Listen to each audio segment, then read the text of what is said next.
अवसर मिला है। बड़े भाग्य से ऐसा अवसर मिला है। फिर ना समझना महामूढ़ता है। फिर न समझना महामूढ़ता है। परम ब्रह्म गुरुदेव जो समझा रहे हैं। परम ब्रह्म गुरुदेव जो समझा रहे हैं। वो निश्चय भुलाना महामूढ़ता है। वो निश्चय भुलाना महामूढ़ता है। नाम रूप में गर अटके रहोगे। नाम रूप में गर अटके रहोगे। पाषाण धातु तुम धोते रहोगे। पाषाण धातु तुम धोते रहोगे। आत्मपथ से फिर भटके रहोगे। आत्मपथ से फिर भटके रहोगे। आत्म न जाना महामूढ़ता है। आत्म जाना महामूढ़ता है। परम ब्रह्म गुरुदेव जो समझा रहे हैं। परम ब्रह्म गुरुदेव जो समझा रहे हैं। वो निश्चय भुलाना महामूढ़ता है। वो निश्चय भुलाना महामूढ़ता है। धर्म कर्म का जाल बुनते रहोगे। धर्म कर्म का जाल बुनते रहोगे। चढ़ चढ़ नीचे गिरते रहोगे। चढ़ चढ़ नीचे गिरते रहोगे। आत्मज्ञान बिन मुक्ति नहीं है। आत्मज्ञान बिना मुक्ति नहीं है। मुक्ति न पाना महामूढ़ता है। मुक्ति न पाना महामूढ़ता है। परम ब्रह्म गुरुदेव जो समझा रहे हैं। परम ब्रह्म गुरुदेव जो समझा रहे हैं। वो निश्चय भुलाना महामूढ़ता है। वो निश्चय भुलाना महामूढ़ता है। स्वयं शास्त्र पढ़ कर भेद लखोगे।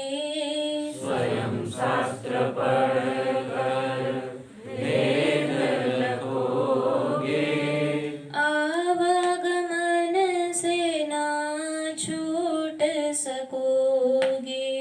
आवागमन से ना छूट सकोगे। कहते हैं जो जन गुरु बिन मुक्ति।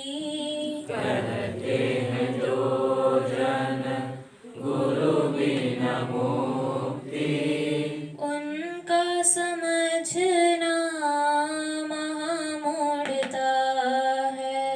उनका समझना महामूढ़ता है। परम ब्रह्म गुरुदेव जो समझा रहे हैं।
भाग्य से ऐसे संत मिले हैं, बड़े भाग्य से ऐसे संत मिले हैं। जाने कब के पुण्य खिले हैं, जाने कब के पुण्य खिले हैं। पाकर इन्हें हम तो धन्य बने हैं, पाकर इन्हें हम तो धन्य बने हैं। शांता संत न पाना महामूढ़ता है, शांता संत न पाना महामूढ़ता है। परम ब्रह्म गुरुदेव जो समझा रहे हैं, परम ब्रह्म गुरुदेव जो समझा रहे हैं। वो निश्चय भुलाना महामूढ़ता है, वो निश्चय भुलाना महामूढ़ता है। बड़े भाग्य से ऐसा अवसर मिला है, बड़े भाग्य से ऐसा अवसर मिला है। फिर न समझना महामूढ़ता है, फिर न समझना महामूढ़ता है। फिर न समझना महामूढ़ता है। फिर न समझना महामूढ़ता है।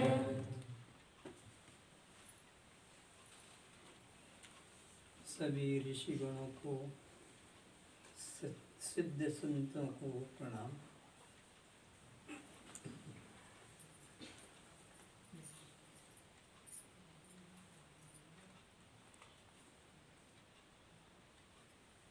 जो कभी खोया नहीं है,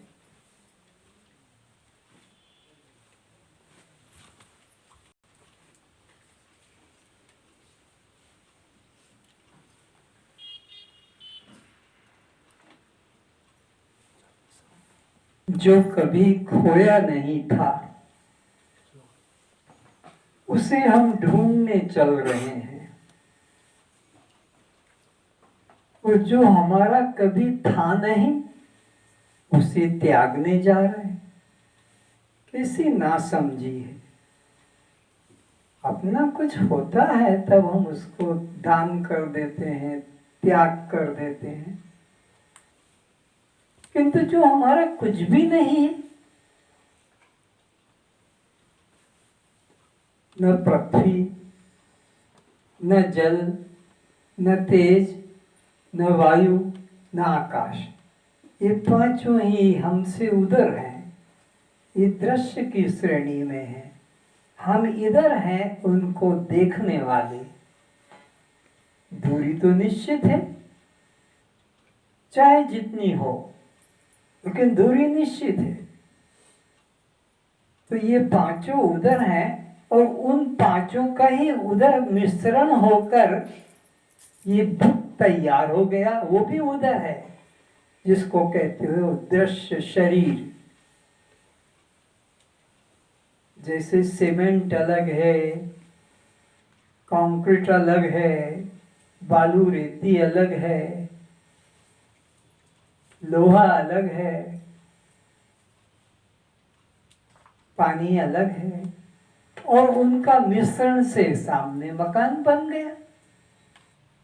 उसमें तुम्हारा क्या है जो तुम कहते हो त्याग करना है, त्यागना है। कंकड़ चुन चुन महल बनाया, लोग कहे घर मेरा। अरे पागल, न घर तेरा न घर मेरा, चिड़िया रैन बसेरा। पक्षी आते हैं, घोंसले में आराम करते हैं और उड़ जाते हैं। ये जीव रूपी पक्षी इस देह रूपी घोंसले में आया है, अपने कर्म भोग करके और निकल जाता है। तो इसमें तुम्हारा अहंकार करना ही बस दुख का, बंधन का कारण है। सत्य तो कभी खोता नहीं, सत्य कभी एक देशी होता नहीं, सत्य कभी परछिन्न होता नहीं। तो जो सब देश में है, सब काल में है, सब रूपों में है, उससे कोई दूर कैसे हो सकता है? दूर तो एक देशी से होता है। आप वहाँ हैं, ये यहाँ बैठा है, आप अपने अपने घरों से आए हैं और सुनकर मिलकर चले जाते हैं। परछिन्नता है श्रोता और वक्ताओं में, पर ब्रह्म और जीव में ऐसी श्रोता वक्ता जैसी परछिन्नता नहीं है। ये तो ऐसा है जैसे जल बर्फ। जल बर्फ में कहाँ परछिन्नता है और कहाँ द्वैतपना है। तो इसी तरह उस सत्य परमात्मा में और आत्मा में कोई भेद नहीं है। एक ही वस्तु के दो नाम रख दिए हैं, कोई पानी कह देता, कोई नीर कह देता है।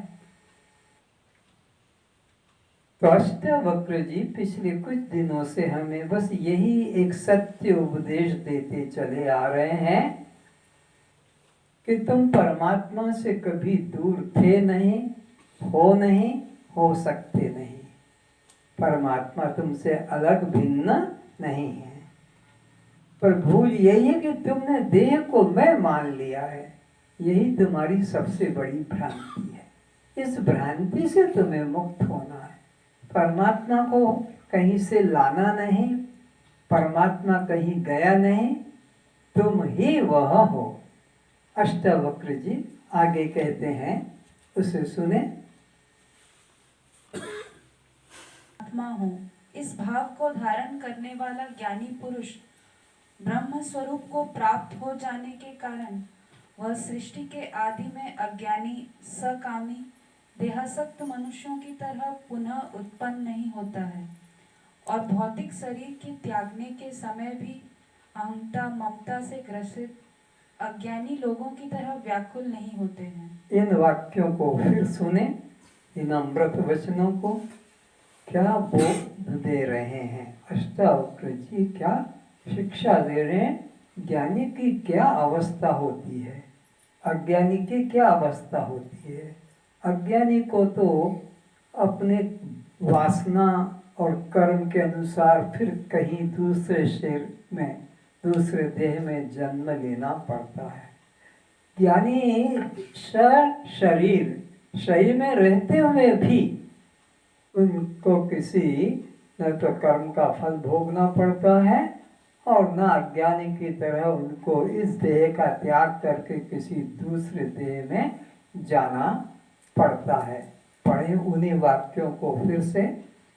मैं आत्मा हूँ, इस भाव क्या क्या विचार आया पहले? मैं अभी तक क्या विचार कर रहे थे?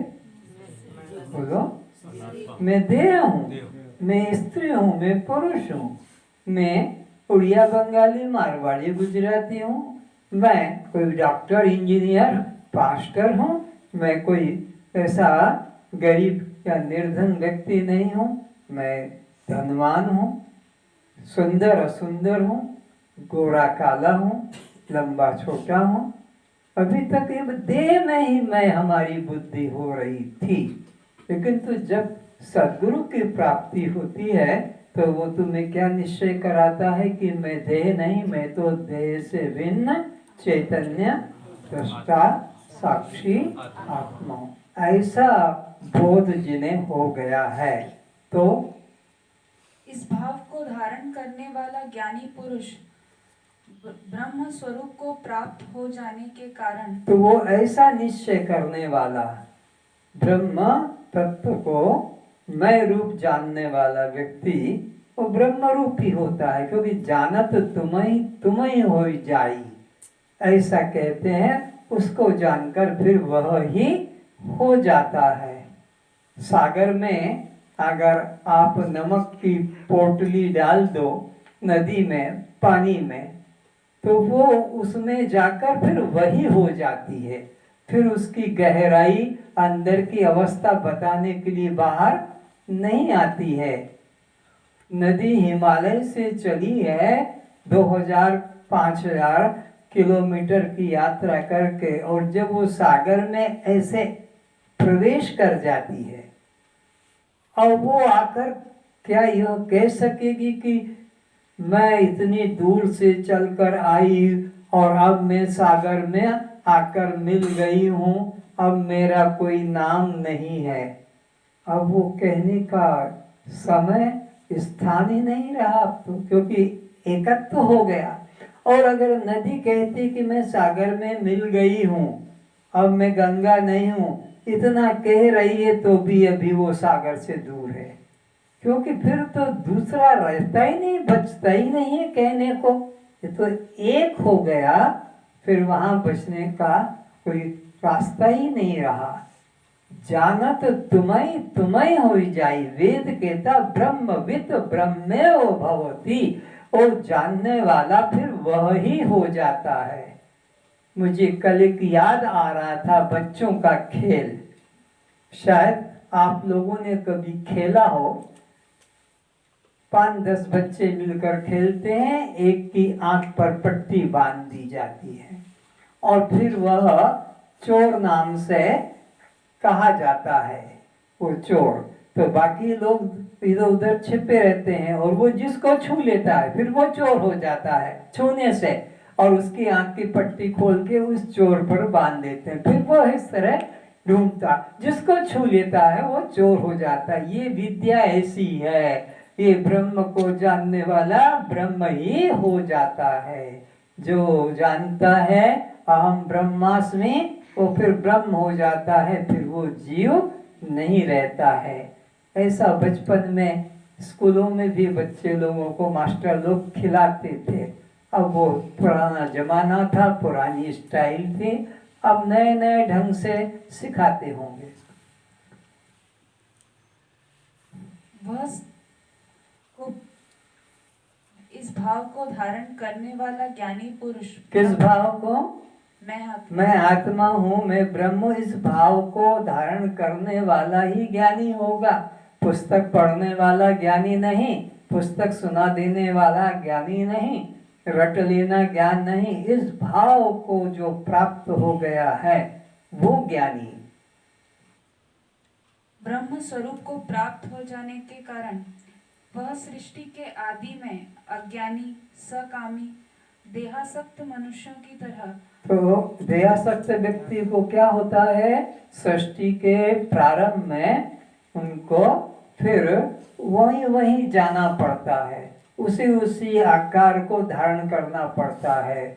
किसको? जो सृष्टि के प्रलय के समय वो जिस आकार में थे, कोई मनुष्य था, कोई पक्षी था, कोई घोड़ा था, कोई हाथी था, कोई कुत्ता था, कोई सांप था, प्रलय काल में फिर उनको सृष्टि काल में उसी शरीर में भेज दिया जाता है कि अब तुम अपने आगे का काम करो।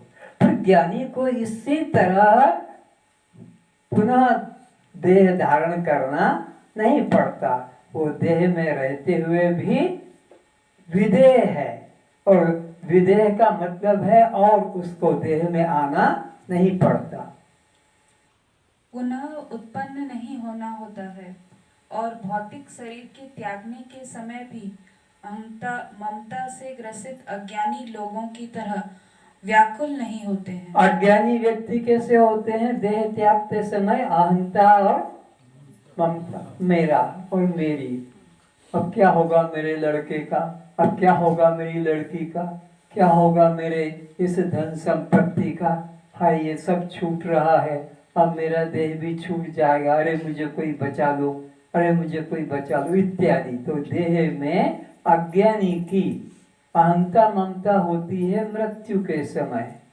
ज्ञानी को इस प्रकार देह में रहे कि देह छूटने लगे, उसे अहंता और ममता नहीं होती है। आत्मा सदा ही प्राप्त है, नहीं दूर है, नहीं पास है। नहीं आत्मा पाने के लिए करना पड़े आयास है। जो संकल्प करना छोड़ दे वो आप में टिक जाए है। जब आप अपना पाए है, भय शोक सब भग जाए है। व्यामोह मात्र विरोधो स्वरूपोपादन मात्रद वित शोका विराजन्ते निवारण दृष्टि।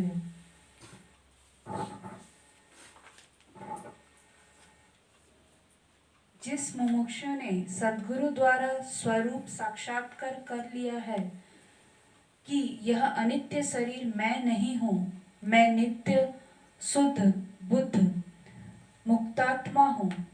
स्वरूप साक्षात्कार कर लिया, उसका क्या निश्चय होता है? पढ़ो इसी वाक्य को। जिस मुमुक्षु ने सद्गुरु द्वारा स्वरूप साक्षात्कार कर लिया कि यह अनित्य शरीर मैं नहीं हूँ, मैं नित्य शुद्ध बुद्ध मुक्तात्मा हूँ, वह पुनः देह में मैं मेरा भाव कर अज्ञानी की तरह मोहित नहीं होता है। अज्ञानी जिसे देह में मैं और मेरा भाव करता है, ज्ञानी इसी तरह देह में मैं और मेरा भाव कर मोहित नहीं होता है। ज्ञानी का ये लक्षण है। फिर वह अज्ञानियों का मार्गदर्शक एवं पूज्य हो जाता है। फिर ऐसे ज्ञानी को अज्ञानी लोग श्रद्धा करते हैं, प्रणाम करते हैं और अपने कल्याण की याचना करते हैं कि जिस तत्व को आप पाए और आनंद में हैं, आपको कोई प्रकार का हानि लाभ सुख दुख सताता नहीं, आप हमें भी यही सब शिक्षा दीजिए। तो फिर वह उन अज्ञानियों को जो खुद ने तत्व पाया है उसका अनुभव कराता है। अष्टावक्र जी कहते हैं, हे जनक, जब और से मैं मेरा भाव निवृत्त हो जाने पर और मैं शुद्ध बुद्ध मुक्त आत्मा स्वरूप हूँ, इस भाव को स्वीकार करने से दुखी जीव के शोक मोह का नाश हो जाता है। जिन्हें अपने आत्म स्वरूप के प्रति किंचित भी संदेह नहीं है, ऐसे निर्मल दृष्टि वाले जगत में साधु महात्मा महाशय पूजे जाते हैं। वे साधु महात्मा नहीं जो दूसरे को उपदेश करने में तो बहुत कुशल हैं, शास्त्र युक्ति प्रमाण द्वारा अपनी बात को सिद्ध करके तुमसे अपने मन की बात मनवा कर ही तुम्हें छोड़ते हैं, किंतु वे स्वयं उस बात को अपने को नहीं सिखा पाते। तो उन्हें कभी तुम संत समझना नहीं, उनके समर्पित कभी होना नहीं, क्योंकि जो शास्त्र को बहुत सुंदर ढंग से बड़ी अच्छी तरह से लंबी लंबी व्याख्या करके अनेकों दृष्टांतों को देकर उस तत्व को, इस सिद्धांत को जो तुम्हारे मन में प्रवेश कराने में कुशल है, उनको तुम संत मत समझना, क्योंकि उन्होंने खुद ने उस तत्व को जाना नहीं है और आपको जनाने में प्रस्तुत हुआ है। सच्चे संत वो हैं जिन्होंने कहने वाले विषय को स्वयं ने पहले स्वीकार किया है और फिर वे दूसरों को बताते हैं, तो उनका प्रभाव बढ़ेगा। किंतु खुद ने जो स्वीकार नहीं किया, वो तुम्हें स्वीकार कराने के लिए चाहे जितने माइक भोंगे लगा दे, स्पीकर, लाउड स्पीकर, कुछ नहीं होगा। ऐसी घटना घटी है।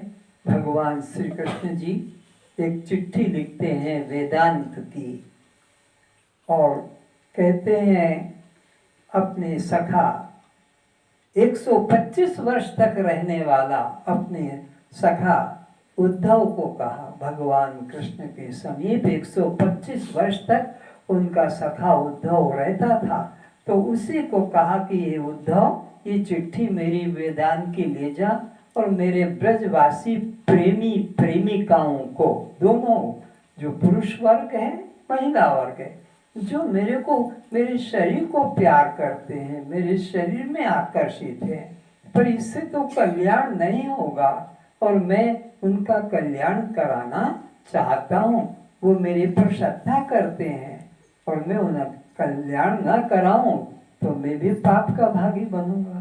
तो ये चिट्ठी सुना दे ताकि वो मेरे देह से ममता छोड़कर अपने चैतन्य आत्म स्वरूप में श्रद्धा करें। उद्धव जाते हैं, सारे ब्रजवासियों को इकट्ठा करते हैं कि भगवान श्री कृष्ण जी ने आप लोगों के लिए यह संदेश भेजा है, इसे एकाग्रता से ध्यान से सुनो। सब ने वो उपदेश सुना ध्यान से, एकाग्रता से। किसी एक को भी तत्व ज्ञान नहीं हुआ। भगवान श्री कृष्ण के हाथ का लिखा हुआ, तो क्यों नहीं हुआ? क्योंकि जो उपदेश की चिट्ठी पढ़ के सुना रहा था वो खुद उद्धव को ज्ञान नहीं था। तो उपदेश करता अगर स्वयं उस तत्व को नहीं समझा है तो उसके द्वारा कितना भी सुनो, कितने वर्षों तक सुनो, जीवन भर पास बैठे रहो, कल्याण नहीं होगा। तो ये बात पुरानी लगती होगी, लेकिन मैं आपको कहता हूं कि गीता में लिखा है कि मैं किसी के आगे प्रकट नहीं होता हूं। ये भगवान की दूसरी चिट्ठी आप लोगों के लिए सुनाता हूं।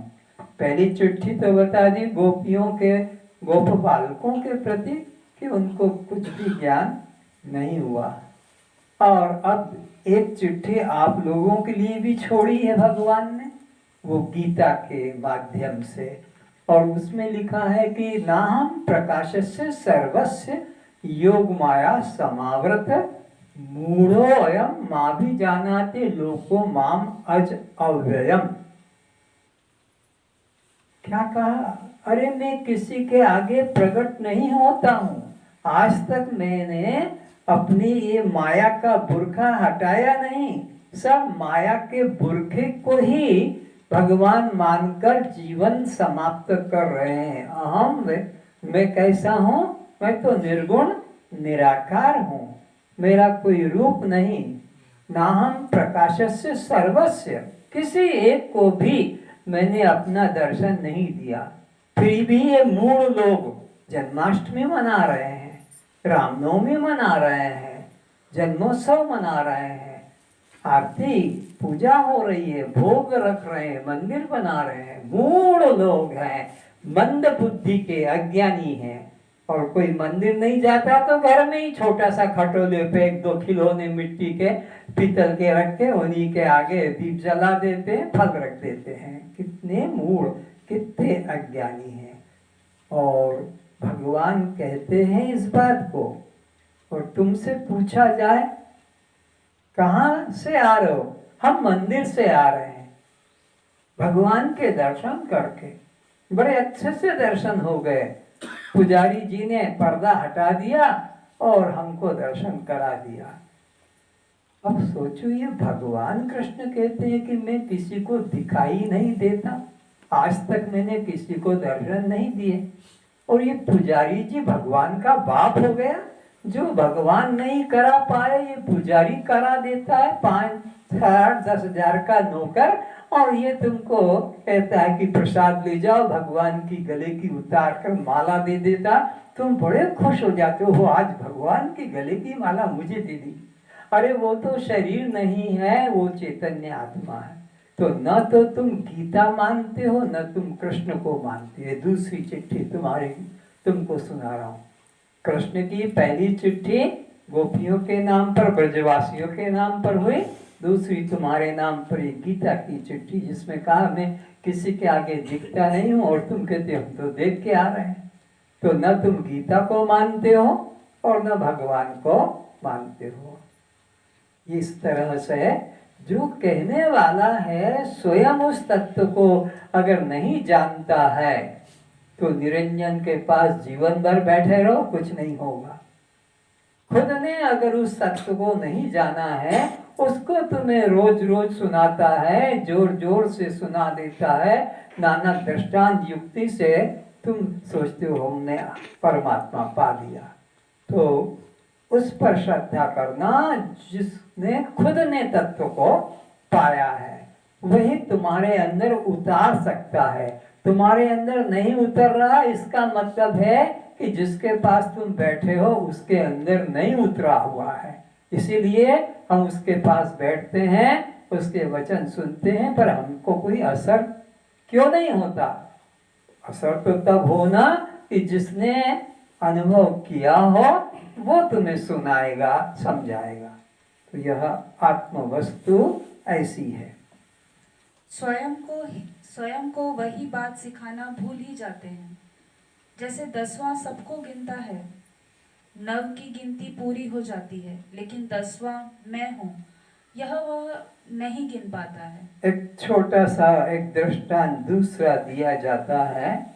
10 व्यक्ति घूमने के लिए निकले कि चलो हम घूम कर आते हैं, नदी के उस पार एक कोई अच्छा स्थान है। 10 व्यक्ति नदी के उस पार जाने के लिए प्रस्तुत हुए। तो कहा अपने अपने कपड़े संभाल लो, अपने अपने जूते संभाल लो, क्योंकि नदी के उस पार जाना है, पानी में से जाना है। और 10 व्यक्ति उस पार पहुंच गए। सबों ने अपने कपड़े ठीक किए, जूते वगैरह पहन डाले। सोचे एक बार देख ले, क्योंकि नदी गहरी थी, कोई हमारा साथी उधर रह तो नहीं गया, छूट तो नहीं गया। तो गिनते गिनते 1 2 3 4 5 6 7 8 9, अरे ये कहाँ चला गया? दूसरे ने कहा चल मैं गिनता हूँ। उसने गिना 1 2 3 4 5 6 7 8 9, अरे हमारा तो कोई एक डूब गया, हमारा एक कोई मर गया। हमारा देखा लंबी दृष्टि से नदी के उस पार से आते हुए, तैरते हुए नहीं। और 9 के 9 बैठकर, 9 के 9 कहना तो तुम्हारे समझाने के लिए है, वो सब के सब बैठ के रोने लगे। उधर से एक समझदार व्यक्ति आया उसी नदी के मार्ग से। उसने पूछा, अरे भाई तुम सब क्यों रो रहे हो? हमारा एक कोई साथी पीछे नदी में डूब गया, हम अब क्या करें, कैसे करें? आपने देखा है उसको तैरते डूबते? कितने लोग आए थे तुम? हम 10 लोग आए थे। वो जरा समझदार था, एक क्षण में गिन लिया। बोले रो मत, चिल्लाओ मत, वो है तो फिर कहाँ है? हमने तो गिन के देख लिया, केवल 9 है। तो मेरे साथ में खड़े हो जाओ। एक बेंच ले ली और कहा कि मेरे साथ साथ तुम चलना, मैं जिसके सर पे छू दूंगा वो नंबर अपना बोलेगा। एक ही व्यक्ति पे मैं 2 बार डंडी नहीं लगाऊंगा, नहीं तो पूरे ऐसे हो जाएंगे। और उसने लगाया 1 2 बोलते जाए, वो गिनते भी जा रहा 3 4 6 बस। अरे ये तो हम पहले से ही जानते थे 9, आपने क्या इसमें खास बात की? बोले 9 को तो पता लग गया और 1 उठा के जोर से उसको हाय हाय 10 मिल गया। तो वो क्या हो रहा था? सबको गिनने वाला अपने को नहीं गिनता था, सबको गिनता था पर अपने को नहीं गिनता था। यही दशा तुम्हारी है। पत्थर की मूर्ति भगवान, लकड़ी की मूर्ति भगवान, प्लास्टिक की मूर्ति भगवान, कागज की मूर्ति, कपड़े की भगवान, पीतल धातु की मूर्ति भगवान, सब भगवान। सबको भगवान कहने वाला ये हैवान रह गया, ये अपने को भगवान कह नहीं पाया, सबको भगवान बताने वाला लक्कड़ को, पत्थर को, लेकिन खुद चैतन्य को। तो सबको गिनने वाला अपने को ही भूल रहा है। तो सबको जानने वाला, सबको देखने वाला स्वयं खुद अपने को नहीं मान रहा है। तुम्हारा सद्गुरु जो उस अवस्था का लाभ ले चुका है, वह तुम्हें समझाएगा कि तुम निरंजन हो, तुम पर किसी का रंग नहीं चढ़ सकता। जैसे सर्प को कीचड़ का, कमल को जल का तथा स्टील को चुंबक का स्पर्श नहीं हो पाता है, आकाश को अग्नि, भूकंप, वर्षा, इंद्रधनुष, तलवार, तोप, बंदूक का स्पर्श नहीं हो पाता है, इस तरह ज्ञानी को कर्म बंधन स्पर्श नहीं करता। ज्ञानी नरक की यात्रा पर निकले या स्वर्ग की, किंतु ज्ञानी पर सुख दुख की छाया नहीं पड़ सकती।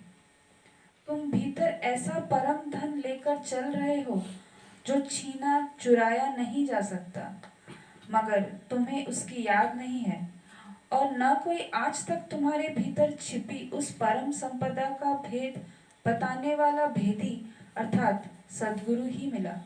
इसलिए भ्रांत मृग के कस्तूरी खोजने की तरह तुम भी उसे जन्मों जन्मों से बाहर ही खोज खोज पच पच मर रहे हो। तुम्हारी वैसी ही दशा है कि चश्मा नाक पर, कलम कान पर, हार गले में, बच्चा पीठ पर बंधा एवं खोजते फिर रहे हो, लोगों से पूछते फिर रहे हो। जो खोया नहीं उसे ही खोज रहे हो। वह खोजने से नहीं मिल सकेगा, वह तो जानने से मिलेगा। जरा बैठो।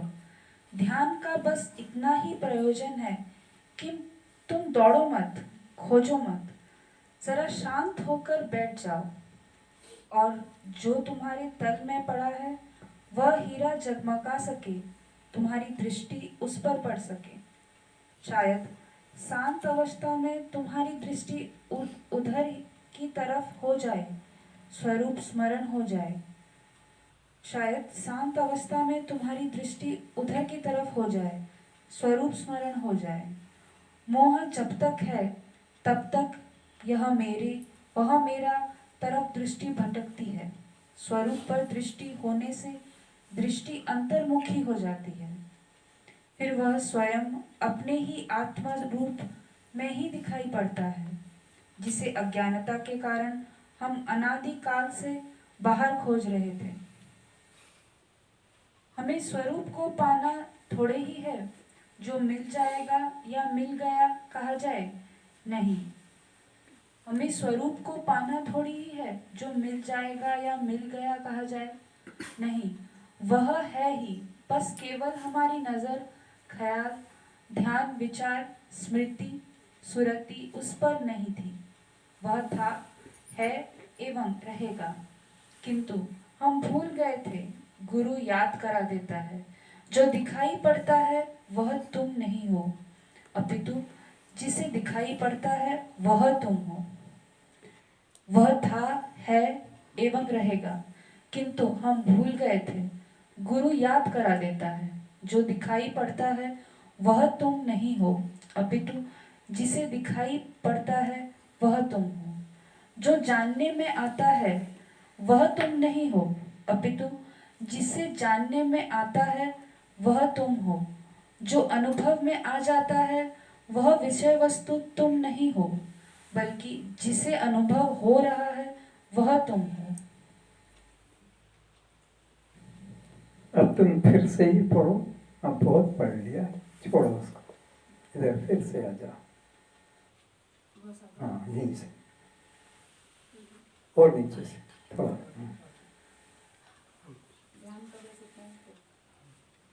ज्ञानी का जीवन कैसा होता है उसको अलग 2-3 दृष्टांतों से समझा रहे हैं। जैसे कि स्टील को चुंबक नहीं पकड़ता है, ऐसे ही ज्ञानी के जीवन में कर्म स्पर्श नहीं होते हैं, असंग होता है। 2-3 दृष्टांत है, यही पढ़ो।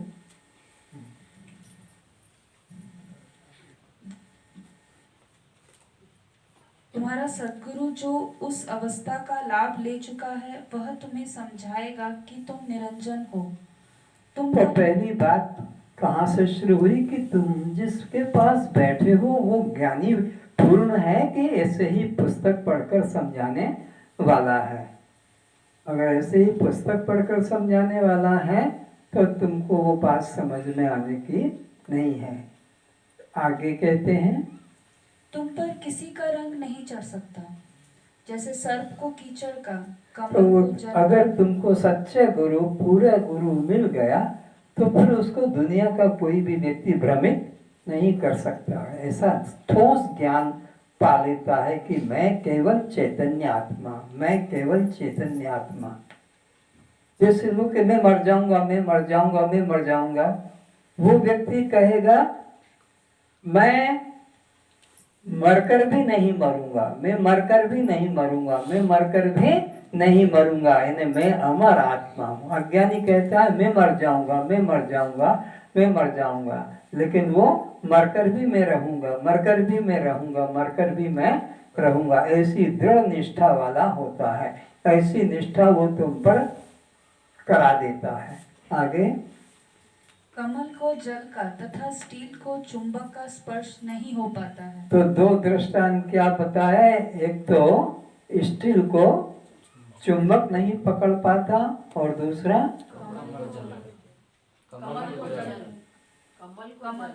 कमल, उसको जल स्पर्श नहीं करता है। कमल जल में ही रहता है, जल में रहकर भी जल से असंग। संसारी भी ग्रस्त में रहता है, उसके भी परिवार, बच्चे, मकान, खेती, नौकरी होता है, लेकिन वो उनसे बिल्कुल अछूता रहता है।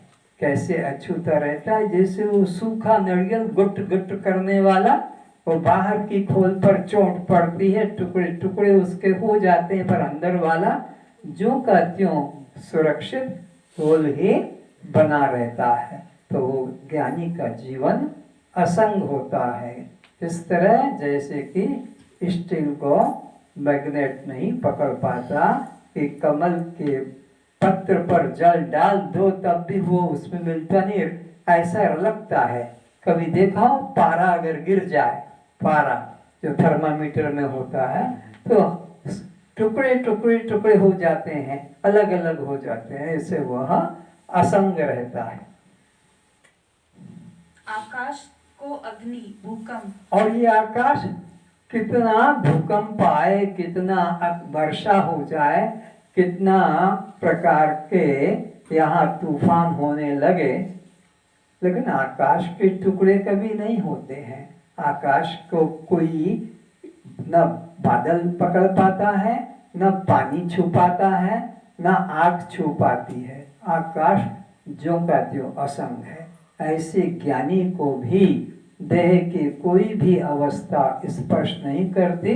लाभ हो, हानि हो, मान हो, अपमान हो, सुख हो, दुख हो, सर्दी हो, गर्मी हो, इसी प्रकार मित्र हो, शत्रु हो, सब में पंडिता समदर्शिन, वो सब में एक तत्व देखता है। किसको? केवल मैं को देखता है। उसके लिए तू नाम का, वह नाम का पदार्थ, वस्तु, व्यक्ति होता ही नहीं। अगर आपसे कहा जाए कि तू नाम का कोई व्यक्ति ढूंढ लाओ, तुम्हें 10 लाख रुपया इनाम दिया जाएगा, आप बोले ये तो बड़ी बात, 10 लाख कमाना कितना मुश्किल है, और खाली तू नाम का, ये गली गली में जहाँ तहाँ देखो, तू चल मेरे साथ, तू चल मेरे पास, और वो लेकर आता है। आपने कहा ना तू नाम का किसी को ढूंढ कर ले आओ, क्यों भाई तू आया है?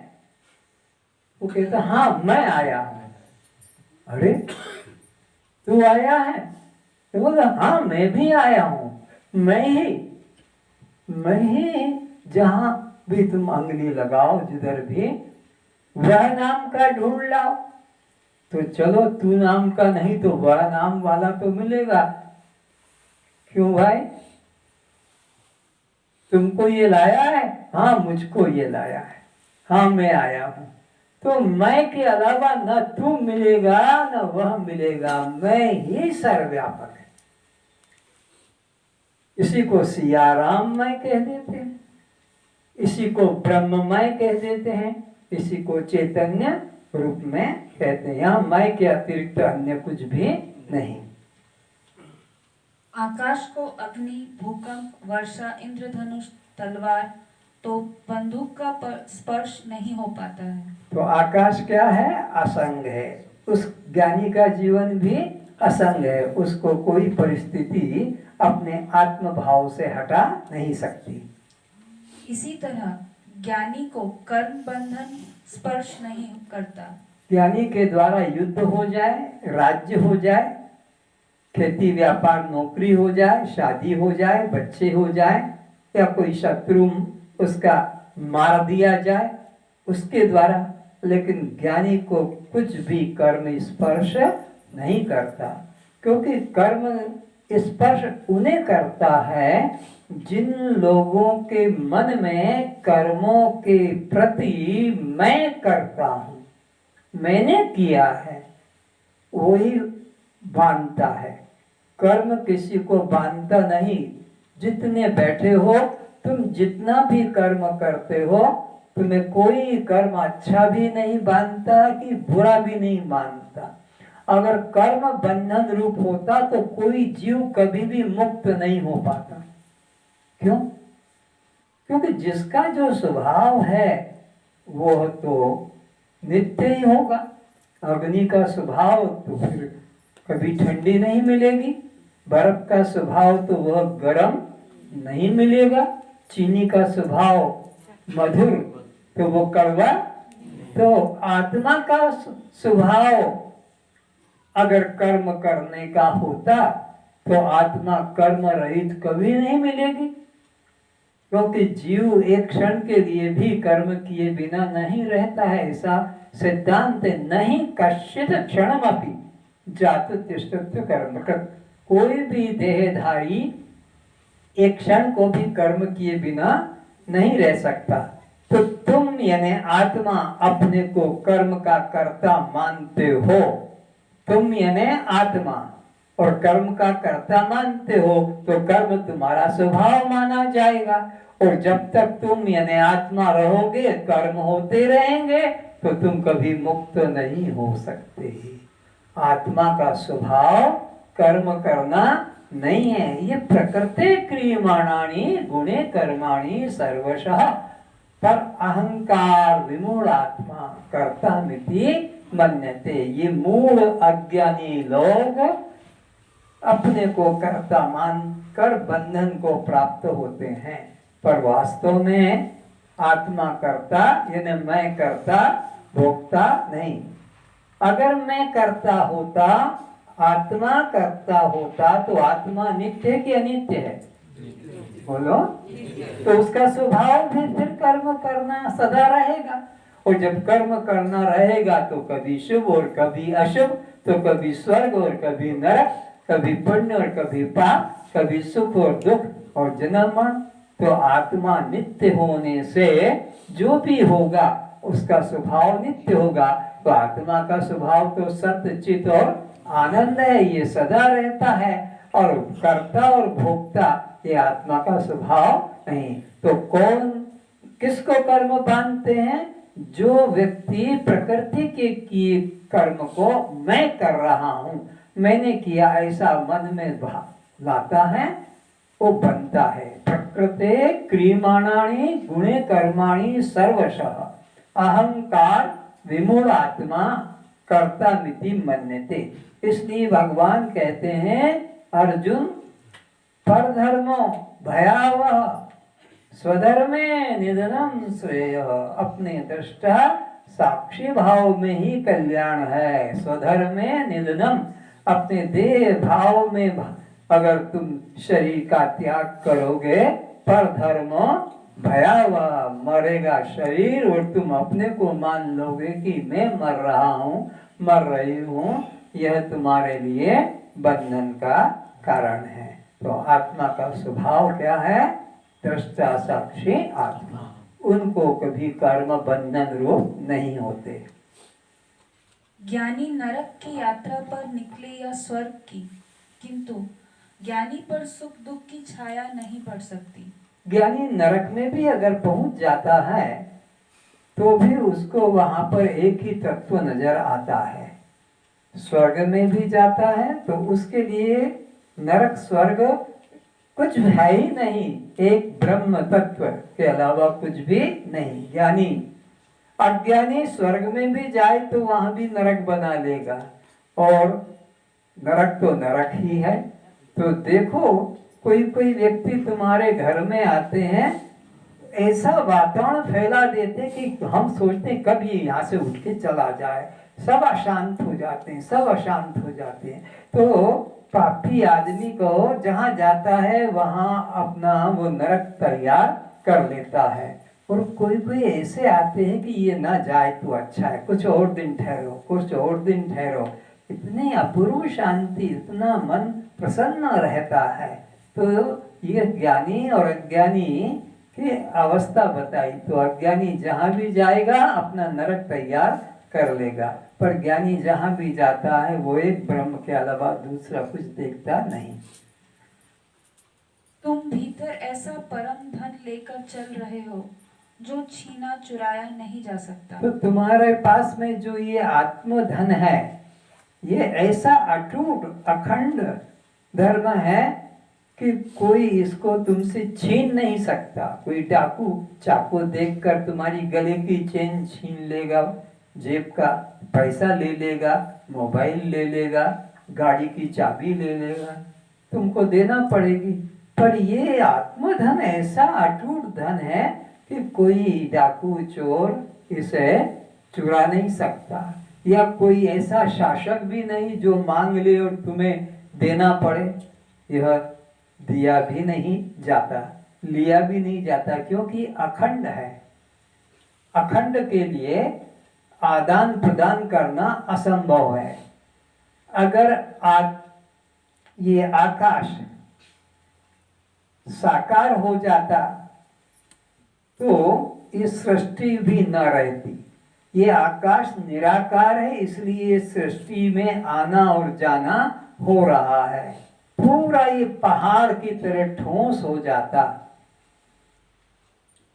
अगर ये समुद्र बिल्कुल ठोस हो जाए सर्दी से, ठंडक से, बर्फ, तो फिर मछलियों का आना जाना, जीवन मृत्यु हो जाए, क्योंकि आगे पीछे भी तो नहीं हो सकते हैं। तो ऐसे ही ये श्वास अंदर आता है तो पेट बाहर जाता है, श्वास बाहर जाता है तो पेट अंदर बाहर, अंदर बाहर। कब? जब अंदर जगह होती है। तो ऐसे ही परमात्मा निर्गुण निराकार है, इसीलिए सृष्टि प्रतीत हो रही है। परमात्मा सर्वव्यापक अखंड है, इसलिए कोई भी उससे अलग नहीं है।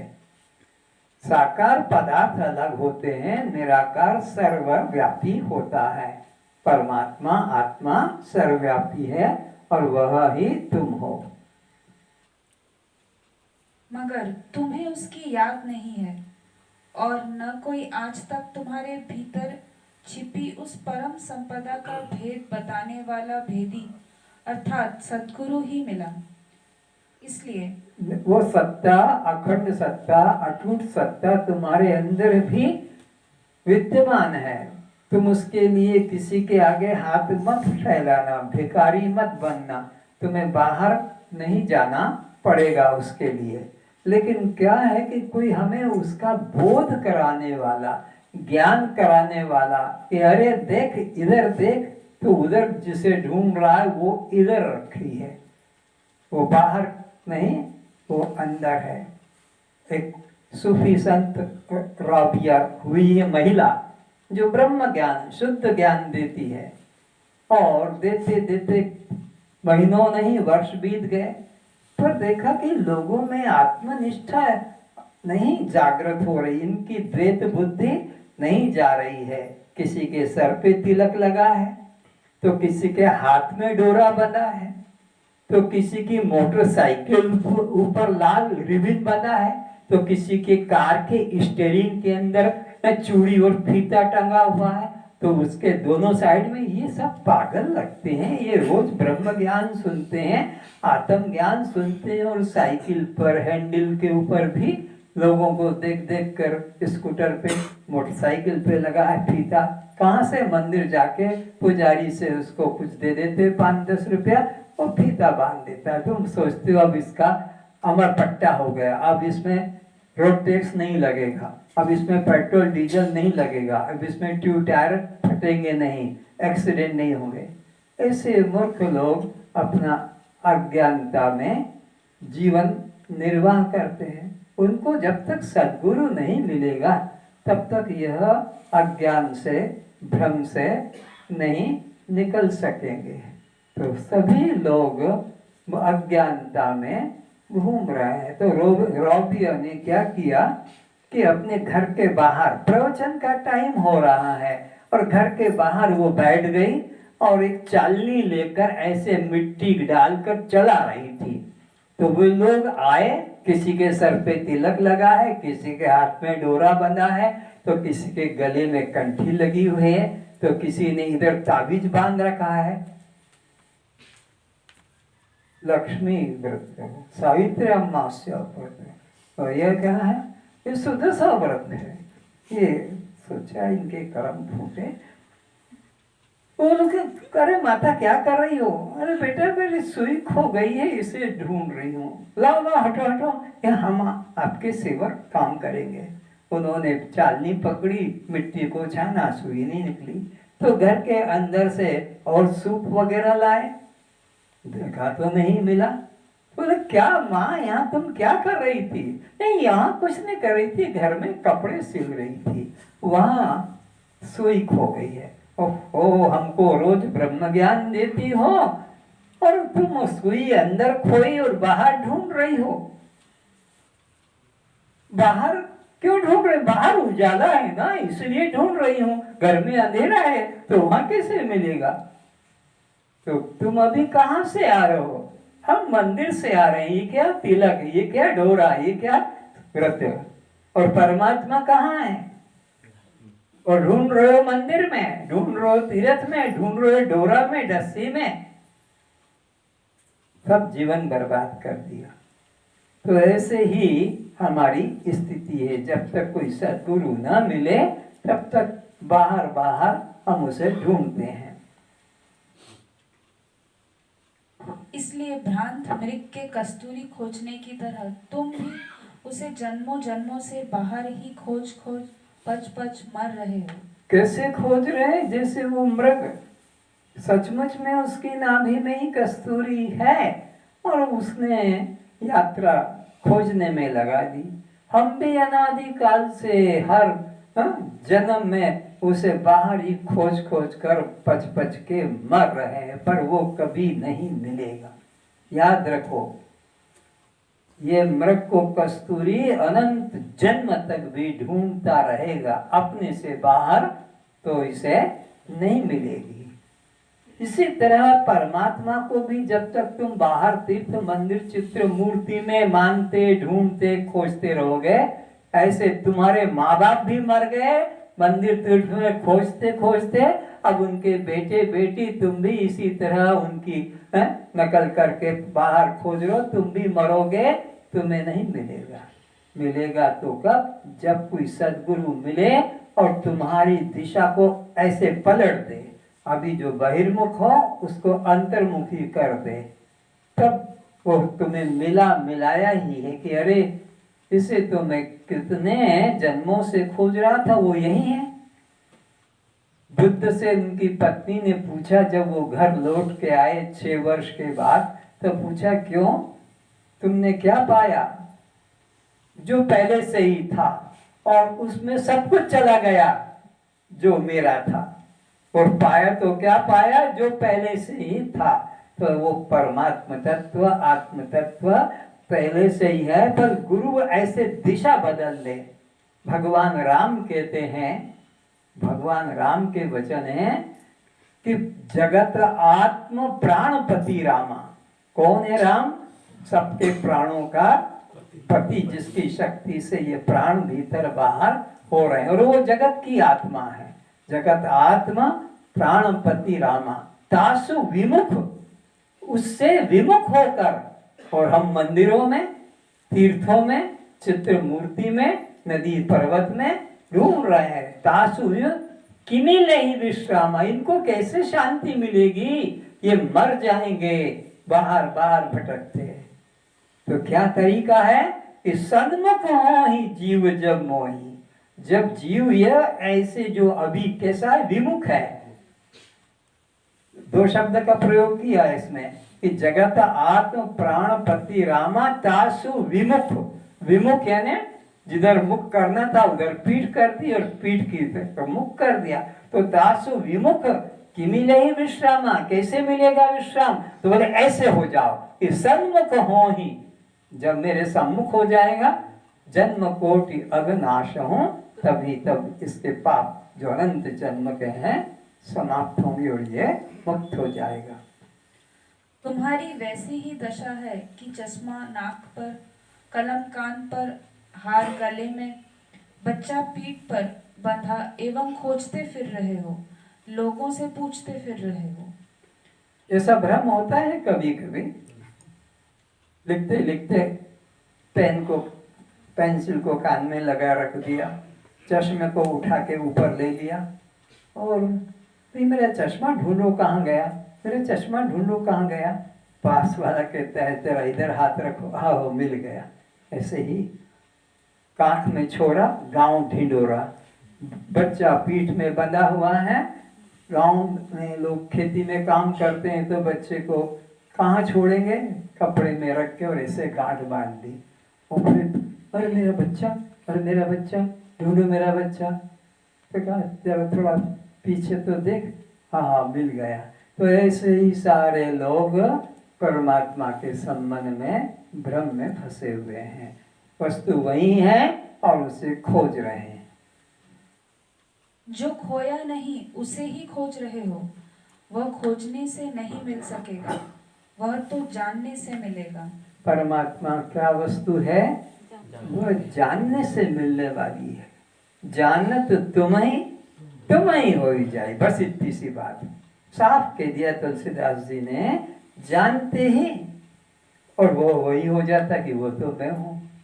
खोई हुई वस्तु को खोजने में समय लगता है, पर वो खोई नहीं है, वो तुम्हें हो। बस ये जानने की चीज है। ज्ञानादेव तु केवल्यम, ज्ञान करो केवल को। भगवान शंकराचार्य भी कहते हैं वस्तु सिद्धि विचारेण न कर्म कोटि भी। कोटि कोटि यज्ञ कर लो, तप कर लो, दान तीर्थ कर लो, निष्काम भाव से करोगे तो मन शुद्ध होगा, जो ज्ञान में सहायक होगा। लेकिन उससे मुक्ति की प्राप्ति होने वाली नहीं है, इतना वो व्यर्थ नहीं है। पर निष्काम भाव, सकाम भाव से करोगे तो कर्म भी तुमको नरक ले जाएगा। चाहे यज्ञ करो, योग करो, तप करो, कुछ तुम्हारे अंदर सकामता है तो वो भी बंधन रूप है। निष्काम भाव से करोगे तो चित्त शुद्धि होगी, जो ज्ञान में सहायक होगी। ज्ञान तुमको पकड़ने की क्षमता आ जाएगी। लेकिन मुक्ति की प्राप्ति तो केवल ज्ञान से होगी, कर्म से नहीं। जरा बैठो, ध्यान का बस इतना ही प्रयोजन है कि तुम दौड़ो मत, खोजो मत, जरा शांत होकर बैठ जाओ और जो तुम्हारे तल में पड़ा है वह हीरा जगमगा सके, तुम्हारी दृष्टि उस पर पड़ सके। हीरा पड़ा हुआ है यही। एक संत ने कहा है, भीखो भूखा कोई नहीं, सबके पल्ले लाल। गांठ खोल कर देख नहीं, ताते भयो कंगाल। संत भिक्षु कहते हैं कि अरे कोई जगत में भिखारी नहीं है, सबके अंदर वो हीरा, वो लाल पड़ा है, पर गांठ खोल देखत नहीं। वो उसको अंतःकरण के पीछे जाकर देखता नहीं, इसलिए भिखारी बने हैं। नहीं तो सबके अंदर वो लाल विद्यमान है। आज बस इतना ही। सर्वे भवन्तु सुखिनः, सर्वे भवन्तु सुखिनः, सर्वे सन्तु निरामयाः, सर्वे सन्तु निरामयाः, सर्वे भद्राणि पश्यन्तु, सर्वे भद्राणि पश्यन्तु, मा कश्चित् दुःखभाग् भवेत्, मा कश्चित् दुःखभाग् भवेत्। ॐ सहना भवतु, ॐ सहना भवतु, सह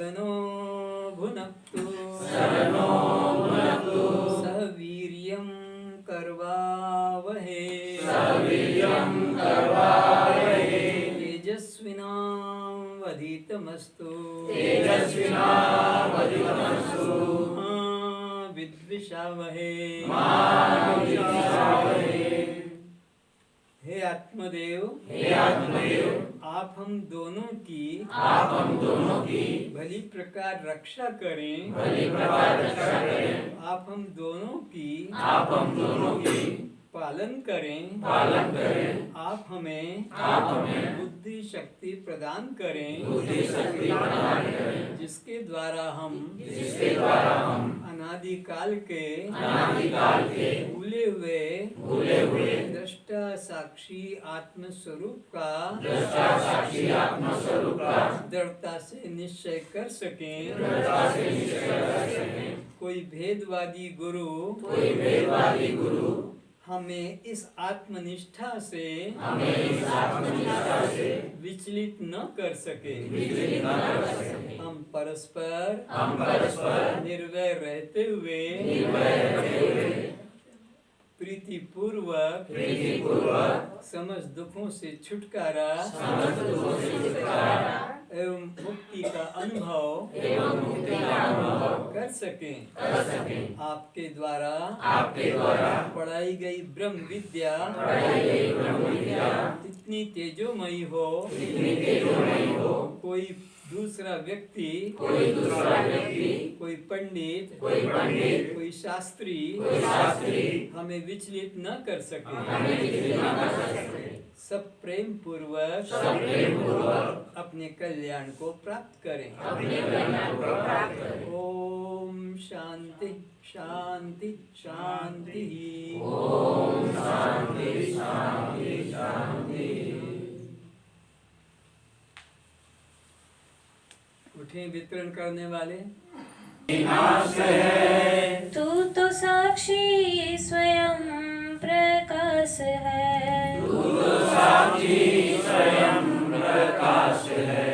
इस काया का होता विनाश है तू तो साक्षी स्वयं प्रकाश है पंचभूतों का तन विस्तारा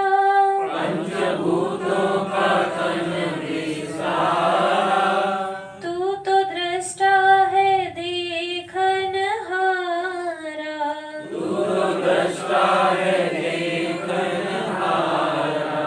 पंचभूतों का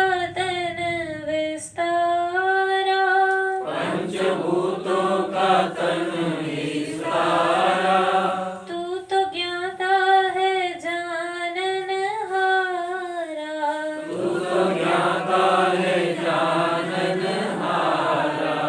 तेरा कण कण में रहता निवास है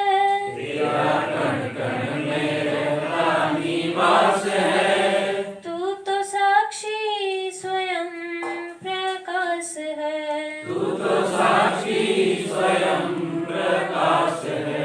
इस काया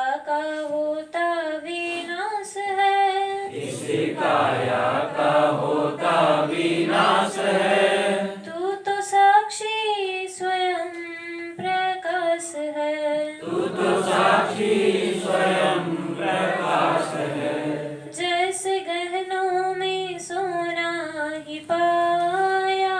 जैसे गहनों में सोना ही पाया तैसे घट घट में तू ही समाया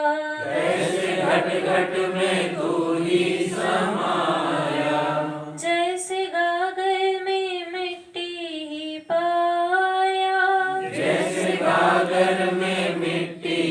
पाया तैसे घट घट में तू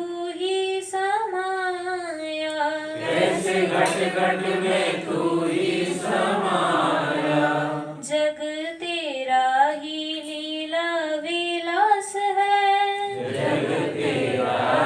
लीला विलास है तू तो साक्षी स्वयं प्रकाश है इस काया का होता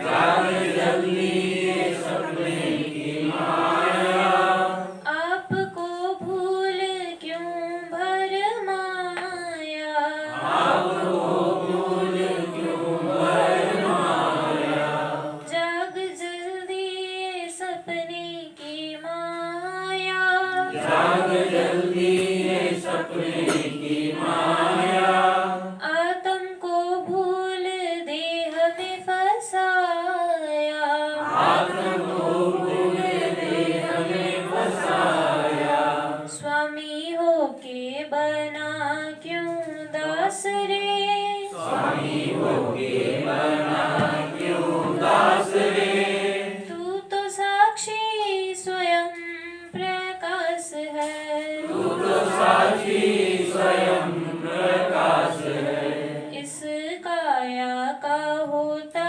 विनाश है, इस काया का होता विनाश है, तू तो साक्षी स्वयं प्रकाश है, तू तो साक्षी स्वयं प्रकाश है, भूल तेरी है तू ही मिटा दे, भूल तेरी है तू ही मिटा दे, पूर्ण ब्रह्म हूँ निश्चय जगा ले, पूर्ण ब्रह्म हूँ निश्चय जगा ले, मिटे जन्म मरण की त्रास है, मिटे जन्म मरण की त्रास है, तू तो साक्षी स्वयं प्रकाश है, तू तो साक्षी स्वयं प्रकाश है, इस काया का होता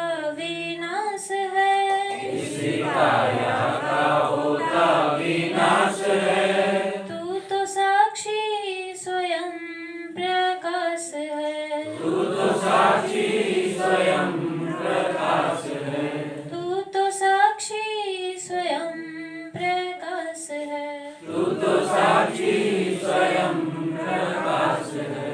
बोलो सच्चिदानंद परमात्मा की जय। सद्गुरुदेव की जय।